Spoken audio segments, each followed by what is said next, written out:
আমি বিদেশ থাকা অবস্থা আমার বউরে আরেক জায়গায় বিয়ে দিয়ে দিছি। বাবা সেটা দাঁড়া দাঁড়া ঘুরতে পারে কিন্তু কোনো বিচার পায় না। 4 মাসের অন্তঃসত্ত্বা স্ত্রীকে রেখে কাতারে গিয়েছিলেন প্রবাসী আমিনুল ইসলাম। স্বপ্ন ছিল সন্তান জন্ম নিলে কুরআনের হাফেজ বানিয়ে ধর্মীয় শিক্ষায় শিক্ষিত করবেন। হঠাৎ করে স্ত্রীর বিয়ের খবর শুনে ছুটে আসেন দেশে। দেশে এসে দেখতে পান তার স্ত্রী সালমা আক্তার নতুন করে সংসার পেতেছেন অন্য কারো সাথে। থানায় অভিযোগ জানাতে এসে কান্নায় ভেঙে পড়েন প্রবাসী আমিনুল। গত রবিবার পর্যন্ত আমার ওনার সাথে যোগাযোগ ছিল, আমার ওয়াইফের সাথে। ফোন দিয়েছি, দেখে মোবাইল বন্ধ। কিনা মোবাইল বন্ধ কেন? তারপর ওর জ্যাঠতো ভাই একটা আছে, আমি ওনারা ফোন দেওয়ার পরে উনি বলতেছে যে স্মৃতির তো কালকে বিয়ে। আমি বুধবার মনে হয় বিয়ে দিয়েছি, ফোন দিয়েছিলাম। উনি বলতেছে শুক্রবারে স্মৃতির বিয়ে। আমি বলতেছি কিভাবে বিয়ে হয়?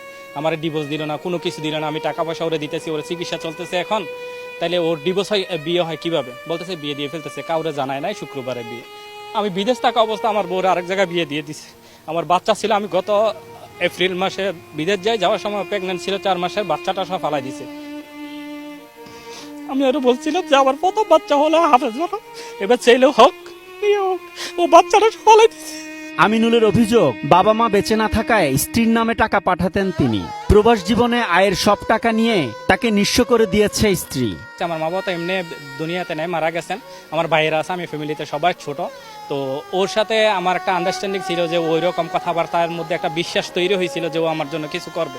সেই জন্য আমি ওর নামেই টাকাগুলো পাঠাইছি। গত মাসের টাকাগুলো আমি ওরে পাঠাইছি, যে আমি টাকা পাঠাইছি, তুমি এই মাসে হয়তো বাড়ির কাজ ধরবে। আমি গত 3 বছরে ওরে মোট 18 লক্ষ টাকা পাঠাইছি।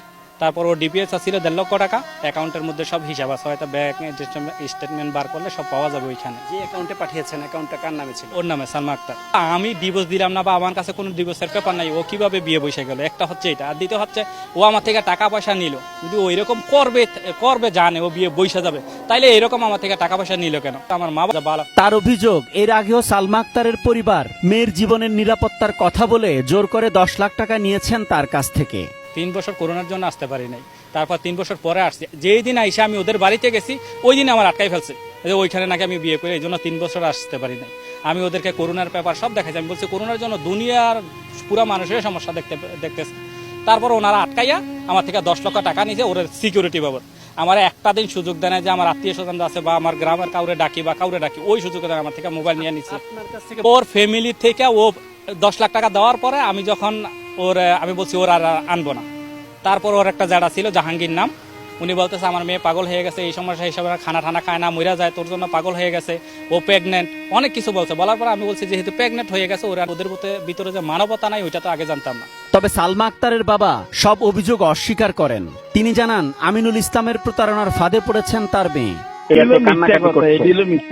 মানে এখানে যা ধরনের জ্বালিয়েছি, আর আমার মেয়ের 3 বছর মনে করেন যে মানসিক চাপ, যে এত কিছু করছে, তো অপরাধ করলো হ্যাঁ, সমস্যা করলো হ্যাঁ, সবকিছু কইরা যদি মিথ্যা অপবাদ দিয়া উনি কেস মামলা সাজায়, তাহলে তো এটা আমার কিছু করার নাই। ডিভোর্স হয়েছে, মেয়ে দিয়ে দিচ্ছে ডিভোর্স সরকারি কানুন অনুযায়ী, কোর্টে এফিডেভিট করে ডিভোর্স দিয়ে দিছে। 5 বছর আগে কুমিল্লা জেলার কোতোয়ালি থানার দুর্গাপুর এলাকার আবু জাহের মিয়ার মেয়ে সালমা আক্তারের সাথে পারিবারিকভাবে বিয়ে হয় প্রবাসী আমিনুলের। তার বাড়ি চট্টগ্রামের হাটহাজারীতে।